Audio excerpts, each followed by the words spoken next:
৭০তম বন মহোৎসৱত আমি ইয়াত স্পেচিয়েলি বাই হলটুগাঁও ডিভিজন আমি কিছুমান মুখ্য কাম হাতত লৈছোঁ।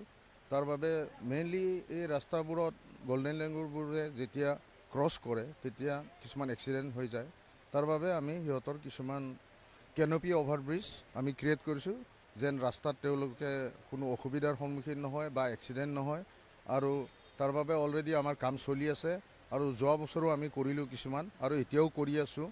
আৰু ভৱিষ্যতে আমি গল্ডেন লেংগুৰৰ কাৰণে কনজাৰ্ভেশ্যন এণ্ড প্ৰটেকশ্যনৰ কাৰণে আৰু বহুতো ব্যৱস্থা ল'ম।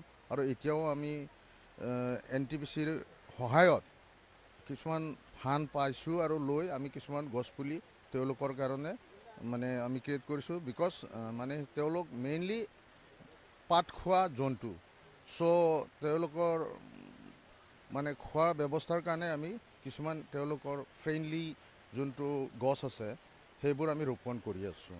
আৰু ভৱিষ্যতে আমি ভাবিম যে গল্ডেন লেংগুৰৰ সংখ্যা আৰু ভৱিষ্যতে আৰু বাঢ়িব।